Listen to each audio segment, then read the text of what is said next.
Selamat datang di Mata Ojan Channel. Jangan lupa like dan subscribe karena subscribe itu gratis.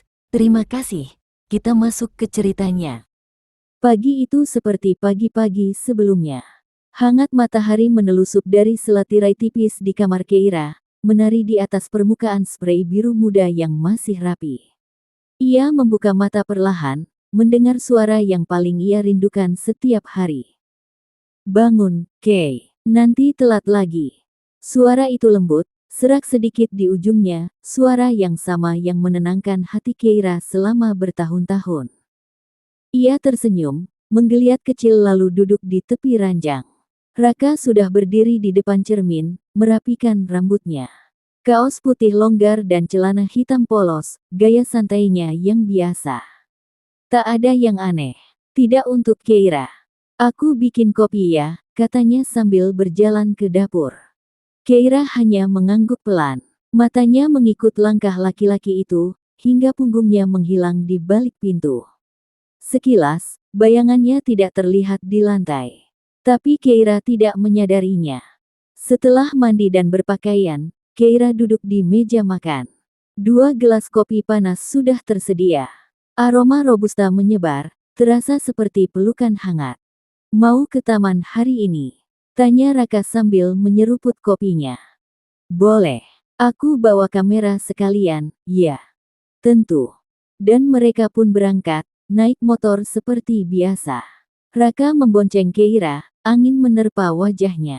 Tapi kali ini, dia merasa aneh.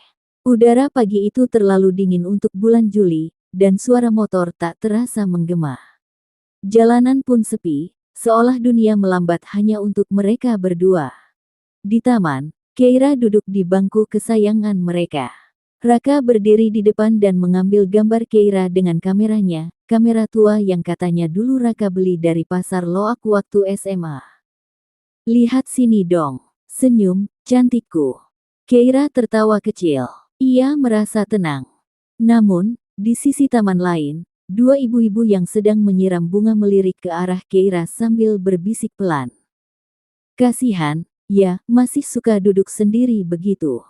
Padahal pacarnya udah. Jangan keras-keras. Angin berembus pelan.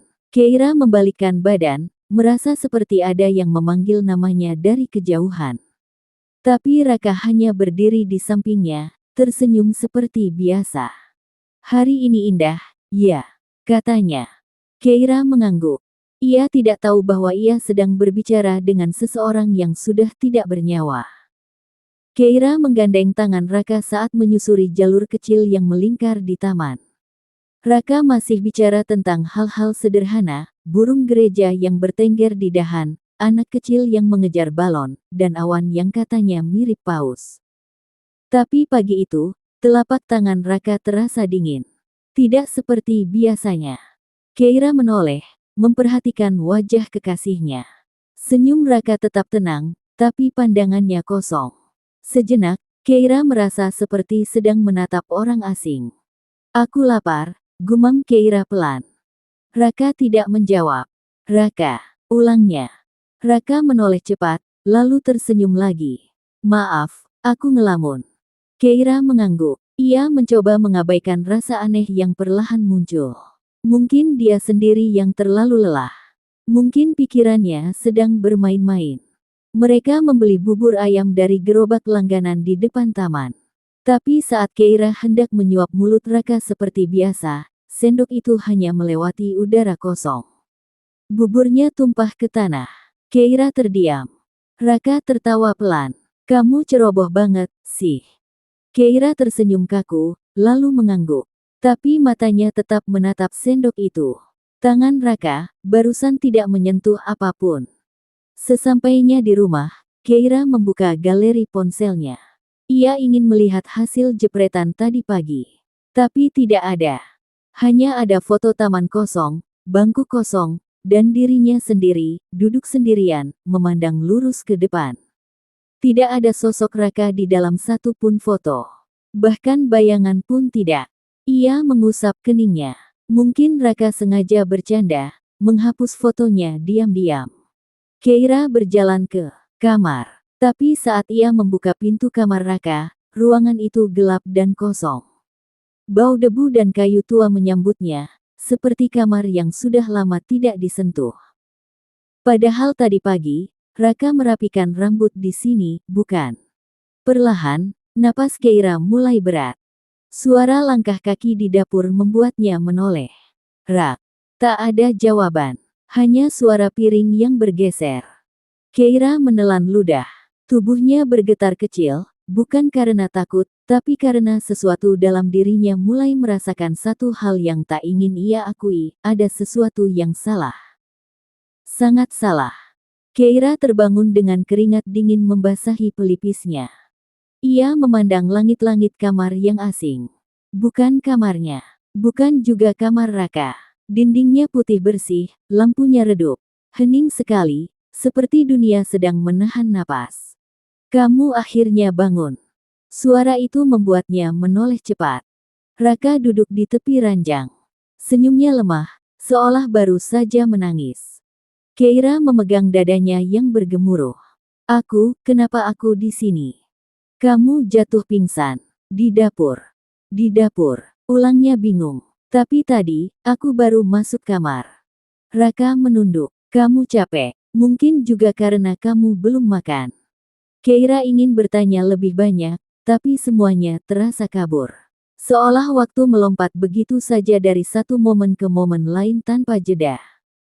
Ia mencoba mengingat, ia membuka pintu kamar Raka, mencium debu, mendengar suara piring, lalu kosong. Hari mulai malam. Raka mengajaknya keluar untuk makan. Mereka memilih warung pinggir jalan yang biasa mereka kunjungi semasa kuliah. Tapi sesuatu terasa aneh. Lampu-lampu jalanan tampak lebih redup dari biasanya, dan suara-suara kota seperti datang dari kejauhan. Warung itu sepi, hanya mereka berdua yang duduk. Tidak ada pelayan, tidak ada kendaraan melintas. Hanya suara sendok yang beradu dengan piring, dan angin yang dingin sekali. Raka, suara Keira bergetar. Kamu yakin tempat ini masih buka? Kenapa enggak? Jawab Raka sambil tersenyum. Kita sering ke sini, kan? Keira mengangguk perlahan. Tapi saat ia menoleh ke jalan, matanya membelalak. Di seberang jalan, berdiri seorang lelaki tua dengan payung hitam. Matanya menatap Keira tajam, bukan ke arah Raka. Lelaki itu mengangkat tangan dan menunjuk ke tempat duduk Raka. Keira menoleh spontan. Kosong. Tak ada siapapun di sebelahnya. Piring Raka utuh. Sendoknya tak tersentuh. Kursinya dingin. Tangannya gemetar. Jantungnya berdebar begitu keras hingga telinganya berdengung. Ia melihat ke cermin kecil di dinding warung. Refleksinya sendiri duduk sendirian. Tidak ada Raka. Tidak ada siapapun di sekitarnya. Hanya dirinya. Sendirian. Keira membuka mata. Ia sudah di kamar. Lagi. Ia terduduk di ranjang dengan napas berat, seperti baru saja bangun dari mimpi buruk. Tapi ia tahu, itu bukan mimpi. Ia merasa tangannya masih dingin karena memegang gelas kosong. Lehernya kaku, tubuhnya lemas. Ia menoleh ke sebelah. Raka duduk di lantai, memunggunginya, menunduk. Keira berbisik, Raka, tadi aku. Raka menjawab pelan tanpa menoleh. Aku nggak tahu sampai kapan kamu bisa terus begini. Suara itu serak, bukan suara yang hangat seperti biasanya. Kali ini, ada kesedihan yang terlalu dalam untuk disembunyikan. Dan untuk pertama kalinya, Keira merasa ia sedang ditinggalkan.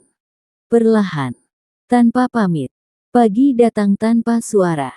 Keira duduk di meja makan, menatap dua gelas kopi yang mengepulkan aroma samar. Satu untuknya, satu lagi untuk Raka. Tapi gelas itu tetap utuh. Tak tersentuh, tak berkurang sedikit pun. Ia menunggu. Menunggu Raka turun dari kamar seperti biasanya. Tapi tak ada suara langkah kaki. Tak ada pintu yang terbuka. Tak ada sapaan ceria dari lelaki yang seharusnya menyapanya setiap pagi. Keira menggenggam gelas itu, jemarinya gemetar. Raka. Panggilnya, pelan. Tak ada jawaban. Ia berdiri, berjalan ke atas. Setiap anak tangga mengayunkan rasa cemas yang tak bisa dijelaskan. Ketika sampai di depan kamar Raka, ia mengangkat tangan dan berhenti. Pintu itu tidak terkunci, tapi juga tidak tertutup. Dengan dorongan pelan, pintu itu terbuka sendiri, memunculkan pemandangan yang membuat napas Keira tercekat. Kamar itu gelap, berdebu, dan kosong. Tidak ada tanda-tanda kehidupan. Tidak ada kasur yang dipakai. Tidak ada pakaian yang tergantung. Hanya setumpuk kardus tua, dan sebuah bingkai foto yang terbalik di atas meja kecil. Dengan gemetar, Keira membalik bingkai itu.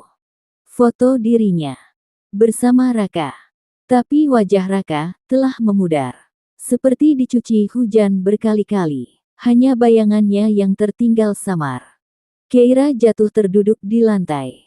Dia merasa perutnya mual, kepalanya pusing. Tapi lebih dari itu, hatinya seolah ditarik paksa keluar. Apa yang sedang terjadi? Hari itu, Keira akhirnya pergi ke kampus lamanya. Ia butuh melihat sesuatu yang nyata, sesuatu yang normal. Ia duduk di bangku taman belakang fakultas, tempat favorit mereka dulu. Tak lama, seorang sahabat lamanya, Tania, lewat dan memandangnya dengan ragu. Keira tersenyum. Tania, tumben kesini. Tania mendekat, tapi matanya menatap aneh. Kamu sendirian? Keira terkekeh. Enggak dong, aku sama Raka.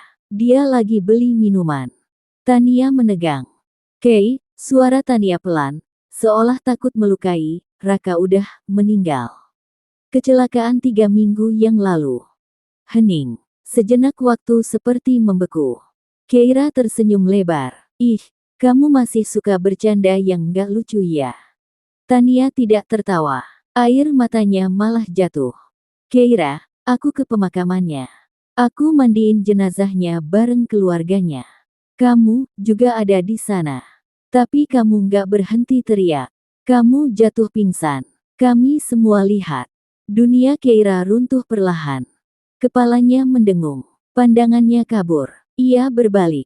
Di bangku sebelah, tak ada siapa-siapa. Raka tak duduk di sana. Tak ada botol minuman. Tak ada jejak. Keira berlari. Berlari sejauh mungkin dari taman, dari Tania, dari kenyataan yang mencoba menjatuhkannya. Tangisnya meledak di sepanjang trotoar. Tapi jauh di belakangnya, samar dalam kabut senja, sosok Raka berdiri. Ia tidak mengejar. Ia hanya menatap. Dan untuk pertama kalinya, air mata jatuh dari matanya. Keira tidak tidur malam itu. Bukan karena tidak mengantuk, tapi karena setiap kali ia memejamkan mata, wajah Raka muncul, memanggilnya dengan suara serak, penuh luka, dan ketakutan. Ia mencoba menenangkan diri, memeluk bantal, memutar musik dari playlist lama mereka. Tapi semua terasa hampa. Pada akhirnya, tubuhnya menyerah. Ia tertidur di lantai kamar, masih mengenakan jaket dan sepatu, tubuhnya menggigil. Dan disitulah mimpi itu dimulai. Ia berdiri di tengah jalan sepi. Asap tipis mengepul dari tanah, menutupi pandangan. Tidak ada lampu, tidak ada bintang, tidak ada warna, hanya abu-abu. Jauh di depan, ada suara seseorang memanggil namanya. Keira. Suara itu lirih, lelah, tapi begitu akrab. Ia berlari ke arah suara itu. Lari dan lari, hingga menemukan tubuh Raka tergeletak di tengah jalan, dengan wajah penuh luka dan darah menetes dari pelipisnya. Tapi matanya terbuka, menatap Keira, meminta sesuatu. Jangan lupakan aku, katanya pelan. Keira jatuh berlutut, memeluk tubuh itu. Tapi tubuh Raka dingin. Teramat dingin. Kamu bohong, Keira menangis. Kamu nggak mati, kamu nggak ninggalin aku, kan? Raka mencoba tersenyum.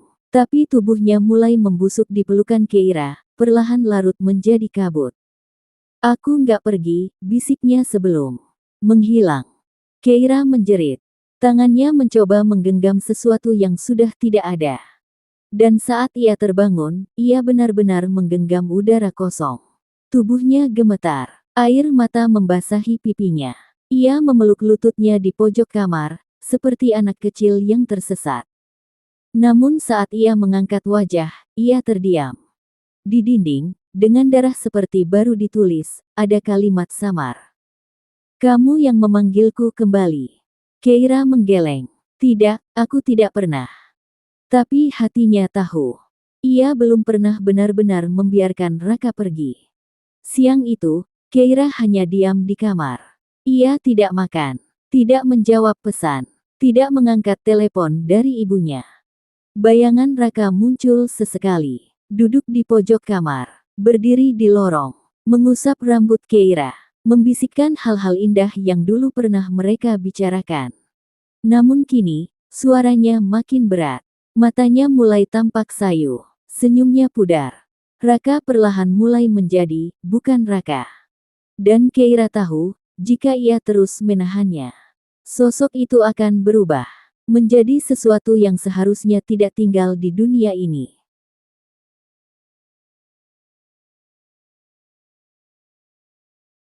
Keira berdiri di depan cermin. Sudah 2 jam sejak terakhir ia memejamkan mata, dan bayangan Raka masih ada di kepalanya. Ia menyentuh pipinya sendiri. Wajahnya tampak lelah, mata sembab, bibir kering, dan kulitnya pucat. Tapi bukan itu yang membuatnya gemetar. Bukan cerminnya, melainkan apa yang muncul di belakangnya. Samar, dalam pantulan kaca yang sedikit berembun, sosok Raka berdiri di ambang pintu. Tubuhnya tegap seperti biasa, tapi matanya tidak bersinar. Kosong, gelap, seperti sumur yang tak berujung. Keira membalikkan badan cepat. Tak ada siapa-siapa. Napasnya tercekat. Ia kembali menatap ke cermin, dan Raka masih berdiri di sana. Kali ini lebih dekat. Lehernya menunduk seperti patah.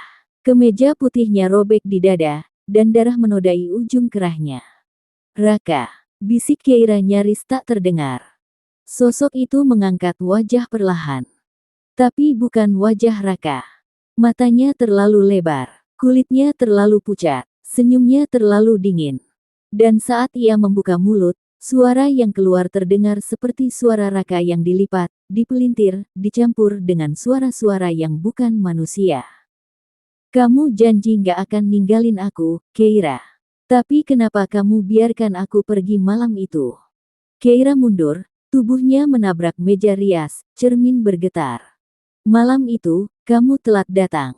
Suara itu terus bergema di kepalanya. Kalau kamu cepat, aku mungkin masih hidup. Keira menutup telinganya. Aku nggak tahu, jeritnya. Aku nggak tahu, Raka. Lampu kamar tiba-tiba padam. Dan dalam gelap, suara napas berat mendekat. Satu kalimat terdengar jelas, bergetar dan penuh rasa luka. Kamu yang biarkan aku mati sendirian. Keira terbangun dengan tubuh penuh keringat. Ia tidak tahu sudah berapa kali ia mimpi buruk, berapa hari yang telah berlalu.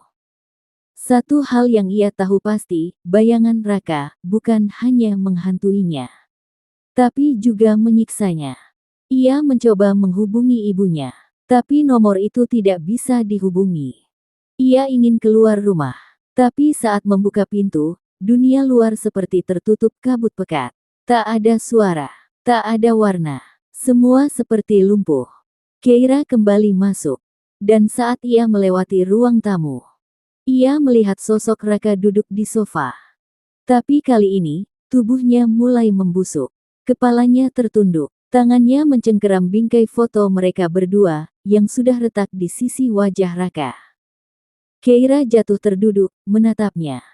Dan Raka mendongak perlahan.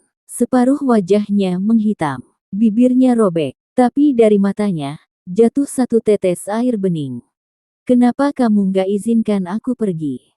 Keira mulai menangis. Dan untuk pertama kalinya, ia mulai bertanya pada dirinya sendiri.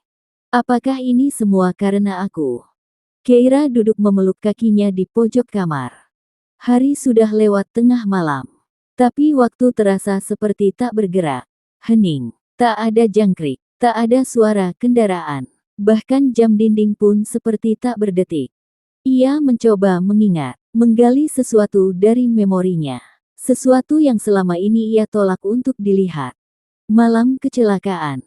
Malam saat semuanya berubah. Raka menelpon malam itu. Suaranya panik, tergesa-gesa. Kei, aku butuh kamu sekarang. Keira saat itu sedang di rumah, merapikan lukisan untuk pameran. Ia terlalu lelah. Ia bilang, besok aja, ya. Aku capek banget. Raka terdiam di ujung telepon. Lalu pelan berkata, aku takut, Kei, aku ngerasa kayak dikejar sesuatu. Aku ngerasa, aku nggak akan sempat ketemu kamu lagi. Dan Keira hanya tertawa kecil, lalu menjawab, kamu drama banget, Rak. Istirahatlah. Beberapa jam setelah itu, telepon dari rumah sakit datang. Mobil Raka ditemukan ringsek di pinggir jalan, tergelincir, menabrak pohon. Saksi mata bilang ia melaju seperti dikejar sesuatu. Tapi, tak ada kendaraan lain di jalanan malam itu. Kini, memori itu kembali, menghantam Keira seperti palu godam ke jantung. Tangisnya pecah. Aku yang salah. Di luar kamar, pintu depan rumah terbuka sendiri perlahan, menimbulkan suara gesekan seram yang menggemakan kehampaan. Keira berjalan pelan menuju suara itu, seperti terseret oleh rasa bersalah. Raka berdiri di ambang pintu.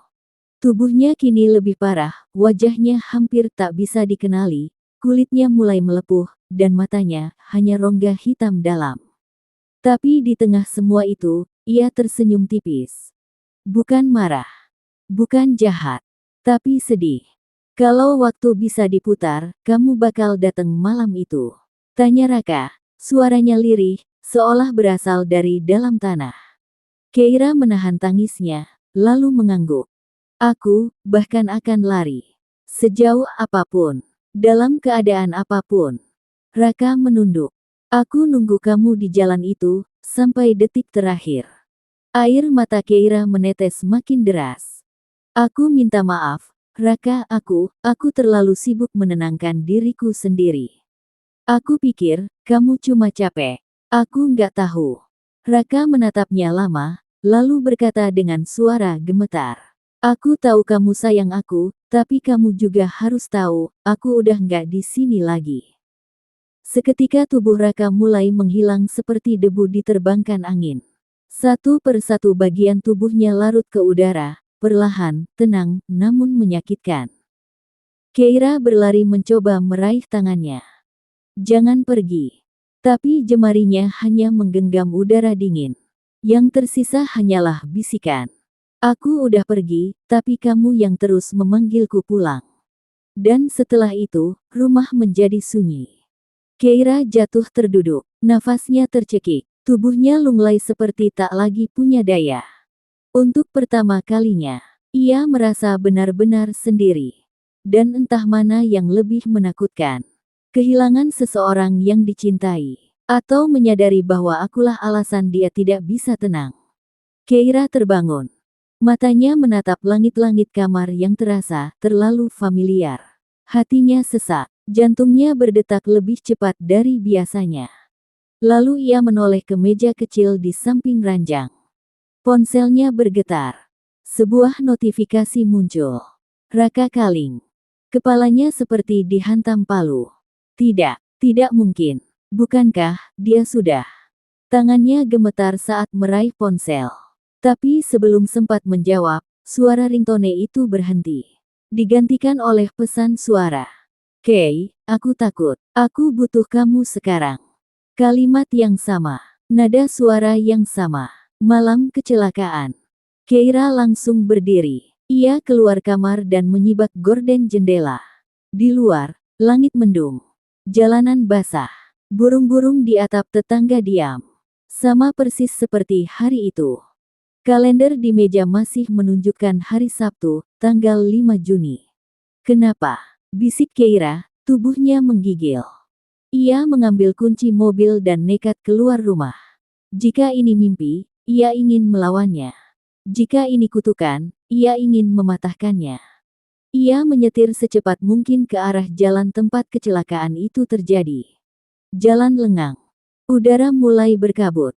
Dan di kejauhan, ia melihat sosok itu. Raka, berdiri di pinggir jalan, mengenakan hoodie hitamnya. Wajahnya bersih, seperti sebelum malam kematian. Tatapannya sedih, tak pernah marah. Keira menginjak rem. Mobil berhenti mendadak. Ia keluar dan berlari ke arah Raka. "Aku di sini sekarang," teriaknya. Raka menatapnya, lalu tersenyum kecil. "Kamu nggak bisa mengubah apapun, Kay. Tapi aku bisa menebusnya. Aku datang. Aku dengar kamu sekarang."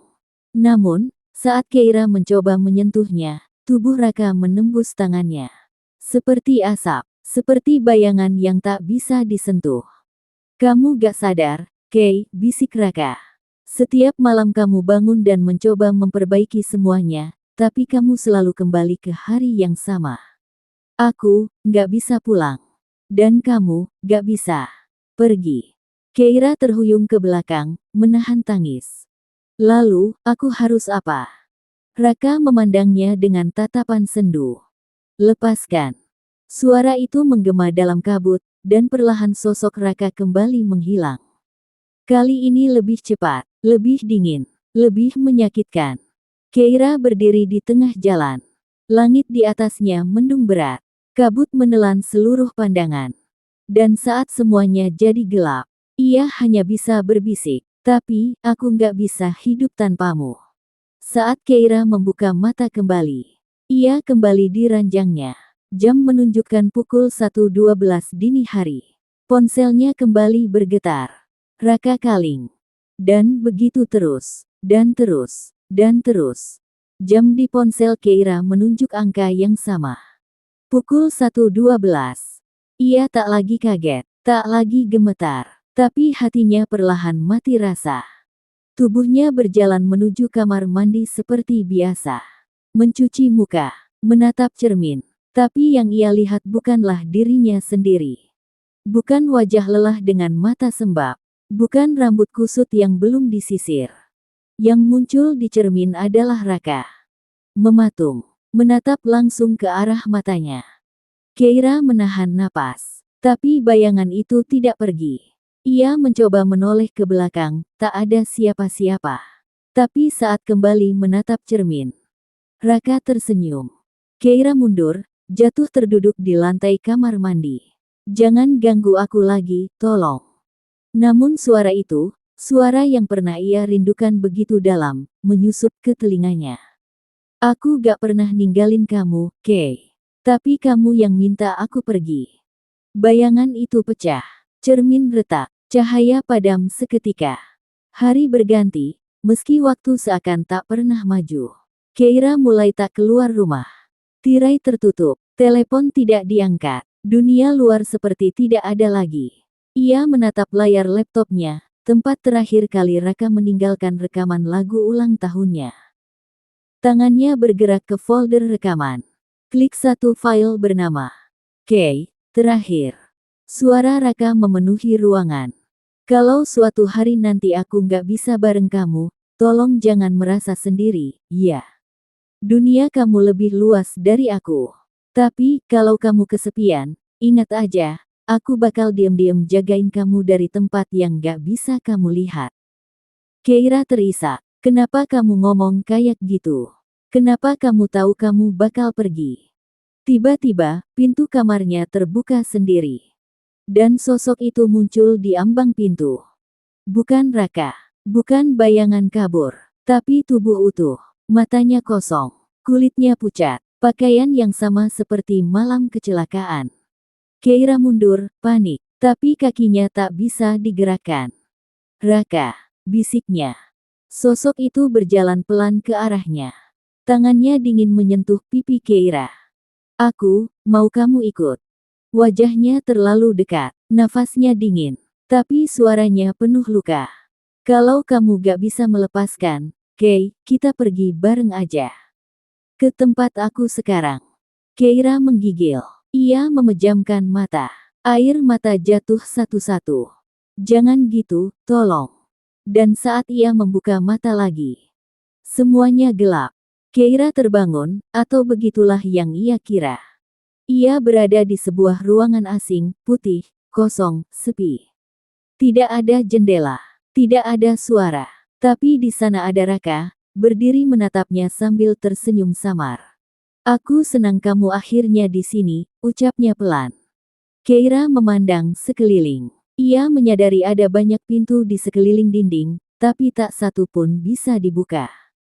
Ia mencoba satu persatu, panik, tangannya gemetar. Kenapa aku di sini? Ini apa, Raka? Raka menunduk, suaranya berat. Ini, tempat di antara. Kamu belum mati, tapi kamu hampir. Keira menoleh cepat. Apa maksudmu?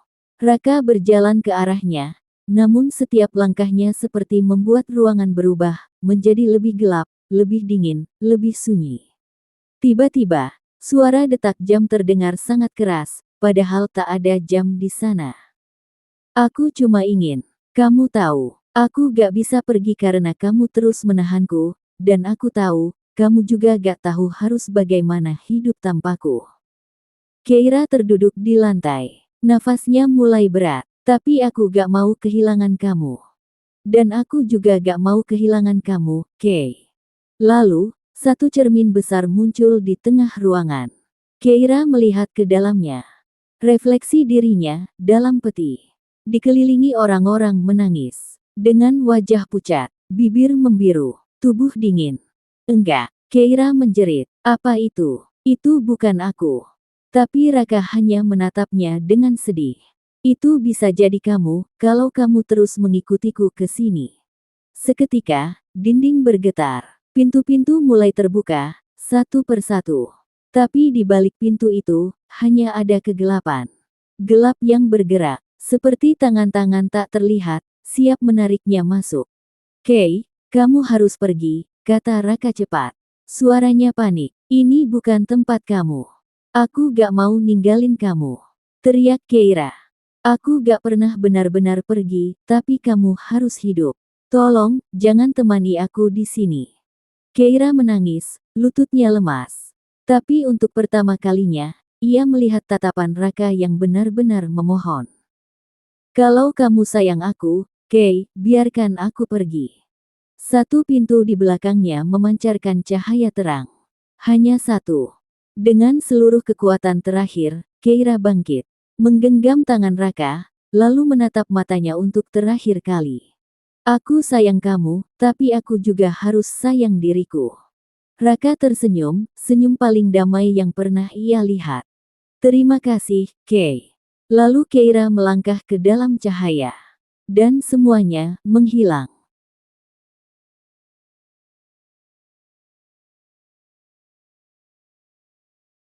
Suara mesin di rumah sakit menyambut Keira saat ia membuka mata. Langit-langit putih, bau alkohol medis, dan rasa sakit bukan di tubuh, tapi di hati. Ia menoleh perlahan. Di samping tempat tidurnya ada ibunya yang tertidur di kursi, matanya sembab. Di sisi lain ada handphone yang tergeletak, layarnya gelap. Keira mencoba duduk, dadanya berat, tapi kali ini bukan karena luka fisik, melainkan karena kenyataan. Raka telah tiada, dan kali ini, ia sadar. Tangannya gemetar saat meraih ponsel. Ia menyalakannya, tanpa tahu apa yang ia cari. Tapi di layar notifikasi, ada satu hal yang membuatnya membeku. Draft pesan dari Raka 3 bulan lalu. Kalau suatu saat aku gak bisa nemenin kamu, tolong jangan cari aku. Tapi kalau kamu merasa kesepian, lihat langit. Aku selalu suka malam, karena itu waktu kamu paling jujur. Aku akan ada di situ. Tangis Keira pecah. Tubuhnya terlipat seperti daun yang layu. Ia memeluk ponsel itu seperti bagian terakhir dari Raka yang masih bisa ia genggam. Ternyata, Raka tahu. Ia tahu akan pergi. Ia tahu Keira akan hancur. Tapi ia tetap ingin memberi pelukan terakhir, walau hanya dalam mimpi, dalam dimensi yang lain. Beberapa hari berlalu. Keira pulang ke rumah. Semua tampak sama, tapi tanpa Raka, semuanya sunyi. Tidak ada notifikasi chat, tidak ada suara motor di sore hari. Tidak ada tawa di balik pintu pagar. Namun malam itu, Saat Keira membuka kotak kenangan mereka, ia menemukan sesuatu yang belum pernah ia lihat. Sebuah kaset mini, dengan label, untuk Keira, yang harus bahagia. Dengan tangan gemetar, ia masukkan ke pemutar suara lama yang masih disimpannya. Lalu suara Raka terdengar, lembut, patah, tapi penuh cinta. Kay, maaf ya, aku gak bilang soal kondisiku. Aku takut kamu lebih hancur dari yang bisa kamu bayangin. Tapi aku tahu kamu kuat. Bahkan lebih kuat dari aku. Jadi tolong, hiduplah, menarilah, tertawalah. Dan ketika kamu bahagia, aku juga akan ikut bahagia dari tempatku sekarang. Keira tak bisa berkata apa-apa. Ia hanya duduk, menangis. Dan untuk pertama kalinya, merasa kehilangan yang nyata. Sejak mendengar rekaman suara itu, Keira tak lagi sama. Ia menjalani hari-hari dengan tubuh yang masih bisa bergerak, tapi jiwanya seolah tertinggal di ruang tunggu rumah sakit tempat terakhir ia melihat Raka, atau sesuatu yang menyerupainya. Keira tak pernah melihat Raka lagi. Tidak di dapur, tidak di jalan pulang, tidak di mimpinya. Namun, justru saat kehilangan itu semakin nyata, Keira mulai merasakan kehadiran lain. Malam-malamnya mulai terganggu oleh suara ketukan di jendela kamarnya. Ketukan pelan, teratur, seperti pola yang pernah digunakan Raka saat hendak membangunkannya dari luar kamar dulu, 2 kali cepat, 1 lambat. Tapi begitu Keira membuka jendela, tak ada siapa-siapa. Kadang ponselnya menyala sendiri, memutar lagu favorit mereka. Kadang lampu kamar padam dan menyala seperti ada yang memainkan saklar. Dan yang paling membuatnya menggigil, suatu malam ia menemukan jaket Raka tergantung di belakang pintu. Padahal ia sudah menguburnya bersama barang-barang lain. Keira mencoba menyangkal, menganggap semua itu hanya efek kesedihan. Tapi semakin lama, hal-hal itu menjadi lebih sering dan nyata. Sampai suatu malam, Keira sedang tertidur di ruang tengah. Televisi menyala menampilkan gambar statis. Di antara kabut suara putih itu, terdengar bisikan. Kay. Pelan, namun jelas. Keira membuka matanya. Televisi masih menyala. Tapi bisikan itu tidak berasal dari layar. Kay, jangan takut. Jantung Keira berdetak kencang. Tubuhnya kaku. Napasnya tercekat. Dan saat ia menoleh ke sudut ruangan, ia melihatnya. Sosok Raka. Namun kali ini, bukan seperti yang biasa ia lihat. Wajahnya pucat, matanya kosong, tapi basah. Seperti orang yang menangis sangat lama. Pakaiannya lusuh, persis seperti saat terakhir ia terlihat dalam kecelakaan yang Keira baca dari berita. Jaketnya robek, dada kirinya penuh noda darah kering. Keira ingin menjerit, tapi suara itu tak keluar. Air matanya jatuh begitu saja. Aku belum bisa pergi. Ada satu hal yang belum kamu tahu. Air mata Keira terus jatuh meski ia tak merasa sedang menangis. Yang ia lihat malam itu bukan sekadar penampakan, tapi sepotong luka yang belum selesai diceritakan. Sosok Raka berdiri tak jauh darinya, seperti ragu untuk mendekat. Aku minta maaf, Kay, suaranya serak, tapi lembut. Aku nggak berniat ninggalin kamu waktu itu. Keira mencoba bicara, tapi tubuhnya masih lumpuh oleh ketakutan dan kesedihan yang mendadak membuncah. Akhirnya ia hanya bisa mengangguk, lemas.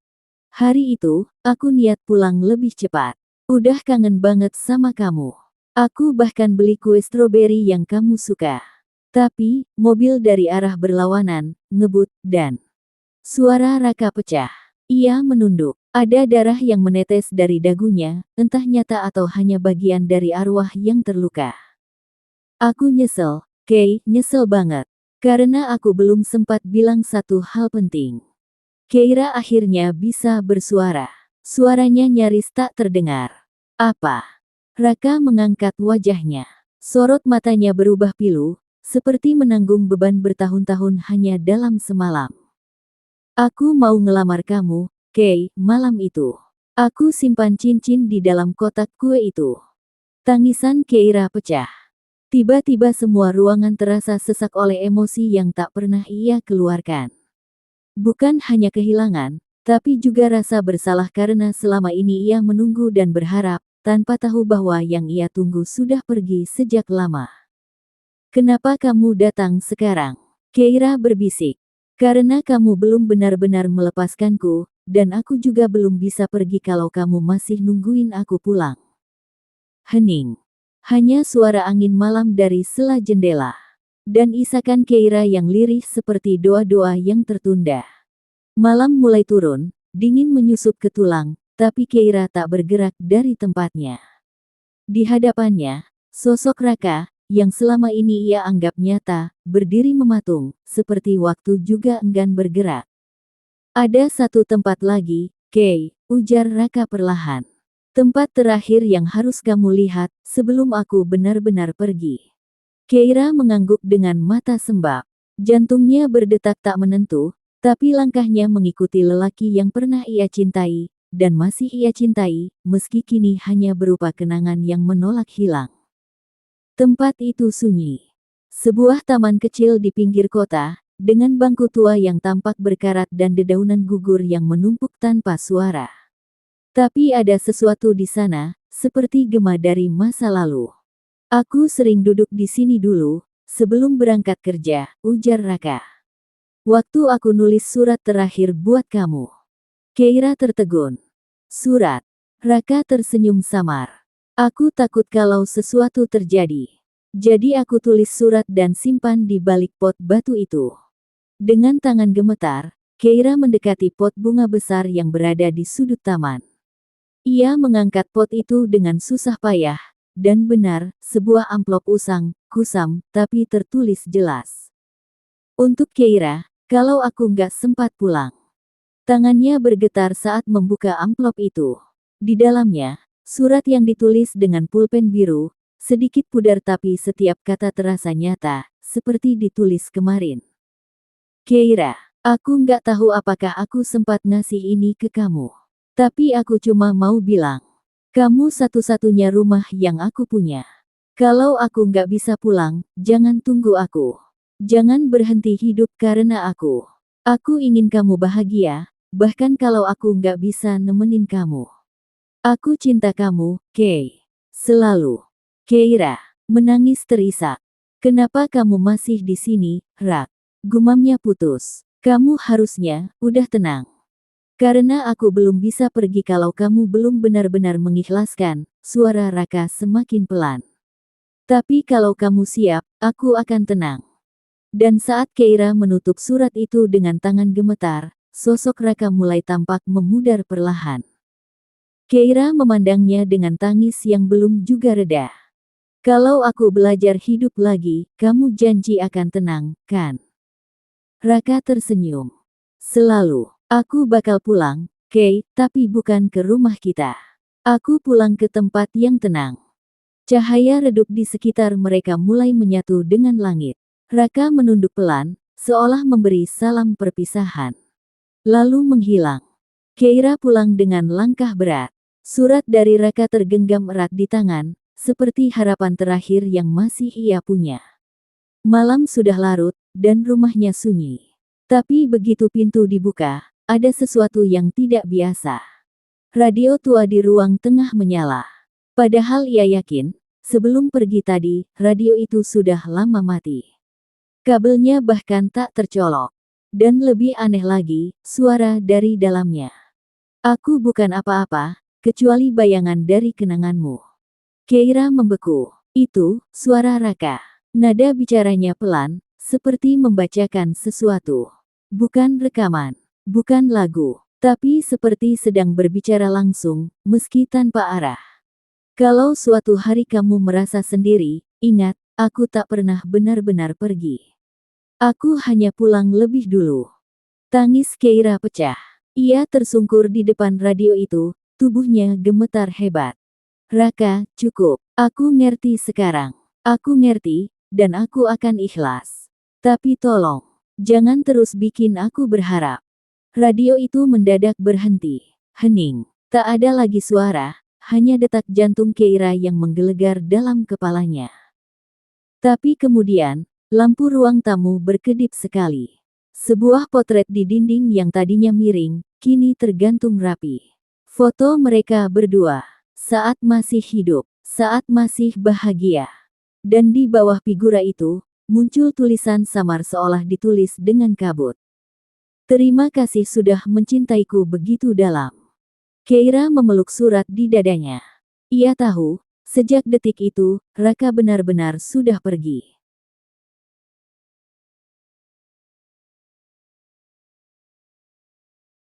Malam itu Keira tertidur sambil memeluk surat Raka di dadanya. Tangisnya sudah kering, tapi hatinya belum tenang. Dalam tidur yang lelah itu, ia bermimpi, namun mimpi itu terlalu nyata untuk sekadar bunga tidur. Ia berdiri di sebuah jembatan panjang, diselimuti kabut putih yang tebal. Tak ada suara, hanya desir angin yang menggoyangkan rambutnya perlahan. Di seberang jembatan, seseorang berdiri. Wajahnya tak asing. Raka. Ia mengenakan pakaian yang sama seperti terakhir kali Keira melihatnya dalam mimpi, kemeja putih, celana abu-abu, senyum yang dulu bisa menenangkan seluruh dunia Keira. Raka. Suara Keira serak, tercekat. Laki-laki itu mengangguk, lalu berkata pelan, kalau kamu bisa mengulang waktu, Keira, kamu mau tetap bersamaku, walau kamu tahu akhirnya aku akan pergi duluan. Pertanyaan itu menamparnya. Ia ingin berteriak, ingin berkata ya tanpa ragu. Tapi bibirnya gemetar. Aku nggak tahu. Aku nggak mau kehilangan kamu. Tapi, aku juga nggak mau berpura-pura kamu masih di sini.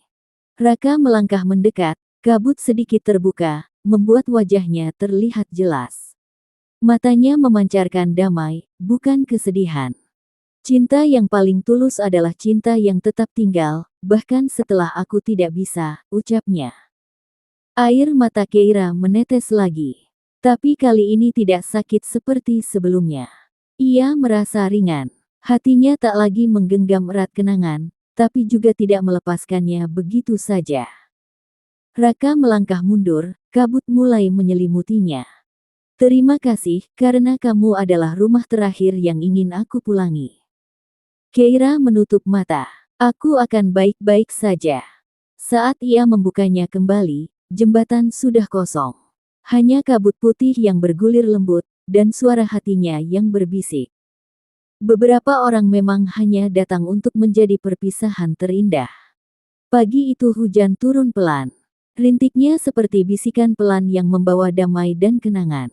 Keira duduk di meja belajarnya, mengenakan sweter abu-abu kesukaan Raka. Di depannya, sebuah buku catatan baru telah terbuka.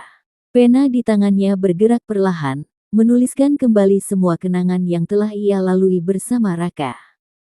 Bukan untuk mengabadikan luka, tapi untuk mengabadikan cinta yang sempat mengisi ruang hidupnya. Halaman demi halaman terisi. Tertawa mereka, pertengkaran kecil, hujan pertama yang mereka lewati bersama, hingga hari Raka pergi. Semua tertulis, rapi, jujur, dan tulus. Saat ia hendak menutup buku itu, sebuah benda terjatuh dari sela halaman terakhir. Sebuah foto. Keira mengerutkan kening. Ia tidak pernah meletakkan foto itu di sana. Tangannya gemetar saat mengambilnya. Itu foto dirinya dan Raka, berdiri di depan toko buku kecil yang dulu sering mereka kunjungi. Tapi ada yang membuat dadanya mencelos. Foto itu diambil 3 hari setelah Raka dikabarkan meninggal. Toko itu sudah tutup sejak 2 tahun lalu. Tapi dalam foto itu, toko terlihat terbuka, lengkap dengan lampu yang menyala dan papan kecil bertuliskan, diskon buku cinta. Keira memeriksa bagian belakang foto. Ada tulisan tangan, jelas milik Raka. Terima kasih, sudah mengantarku sampai di akhir. Tapi kamu harus hidup sepenuhnya. Jangan biarkan aku mengurungmu, R. Seketika tubuh Keira lemas. Ia merasa napasnya tercekat, seolah dinding kamar mendadak menyempit. Tapi di balik rasa takut itu, ada sesuatu yang lain. Kelegaan. Ia tak tahu bagaimana foto itu bisa ada. Ia tak tahu bagaimana Raka menuliskannya, atau apakah semua ini hanya permainan pikirannya.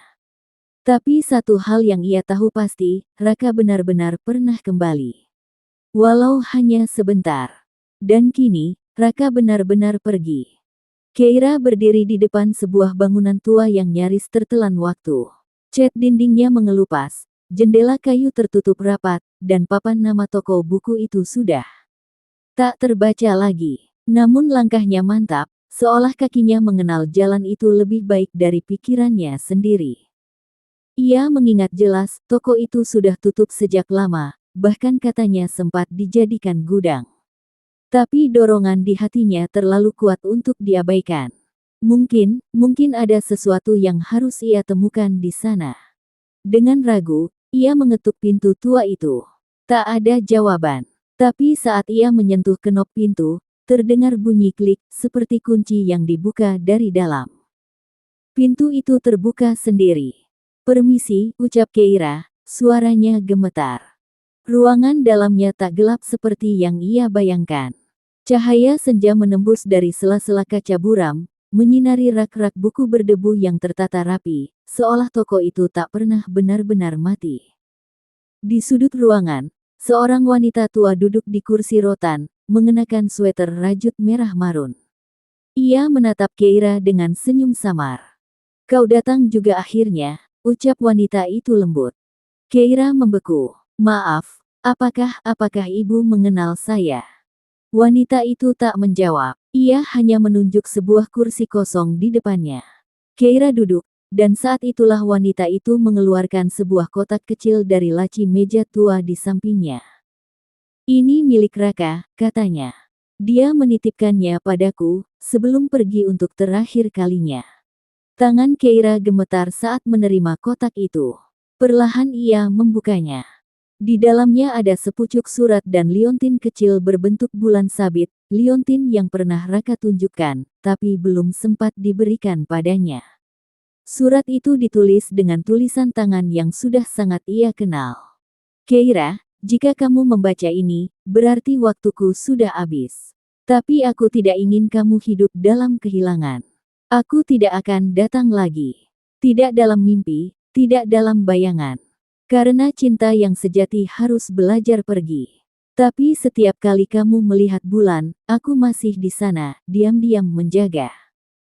Keira tak bisa menahan air matanya. Ia menangis dalam diam, tangis yang tak bersuara namun mengoyak jiwanya. Wanita tua itu memandangnya iba. "Cinta seperti itu, hanya datang sekali," katanya lirih. "Tapi kalau kau kuat, ia akan jadi cahaya. Bukan bayangan." Di luar, senja mulai beranjak malam. Dan di langit, bulan sabit perlahan muncul. Keira tertidur dengan liontin bulan sabit tergenggam di tangannya. Ia tak tahu sejak kapan air matanya mengering. Tapi yang ia tahu, malam ini terasa lebih dingin dari biasanya. Sunyi merayap ke dalam tubuhnya, seperti bisikan yang merambat dari lantai, tembok, hingga ke dadanya yang kosong. Namun, dalam tidurnya, sesuatu berbeda. Ia bermimpi. Bukan mimpi biasa, bukan mimpi gelap atau penuh kerinduan seperti sebelumnya. Kali ini, ia berdiri di tengah padang rumput yang luas.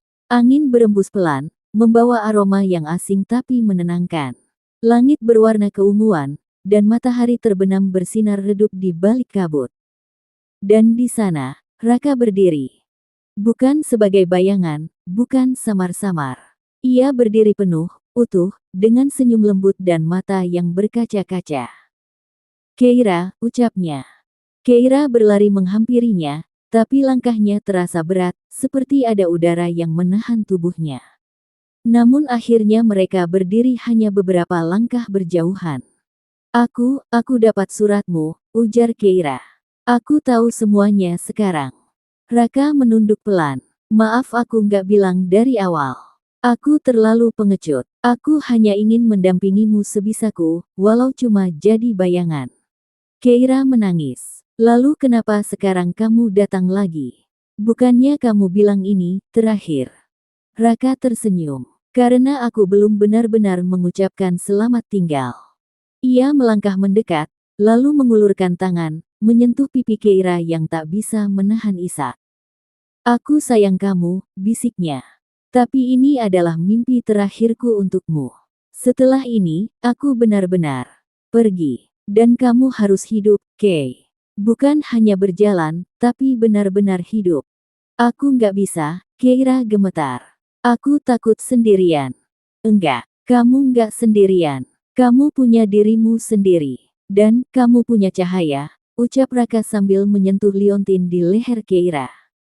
Selama kamu percaya, aku gak akan pernah benar-benar hilang.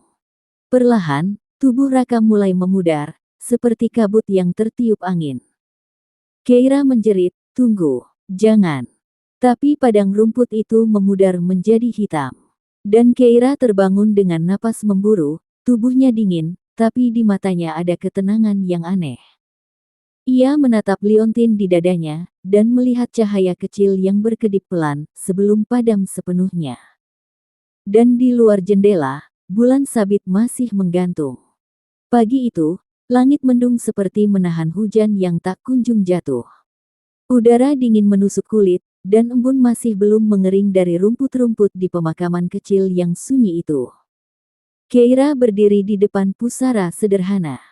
Batu nisan putih di hadapannya terukir nama yang selama ini hanya bisa ia ucapkan dalam bisik dan tangis. Raka Aditya, tahun 1999 sampai tahun 2024. Yang pergi tapi tak pernah benar-benar hilang. Tak ada bunga di tangannya. Ia hanya membawa liontin yang kini tak lagi menyala, tergenggam erat dalam genggaman yang gemetar. Aku terlambat, ya. Gumam Keira, suara seraknya terseret angin. Kamu udah di sini sejak lama, tapi aku masih sibuk nunggu kamu pulang. Ia duduk perlahan di tanah, membiarkan rok jeansnya basah oleh embun. Aku marah sama kamu, tapi lebih marah sama diri sendiri. Karena terlalu lama menyangkal, terlalu lama berharap. Tapi mungkin, kamu benar. Kita harus tahu kapan harus melepas, biar nggak saling menyakiti.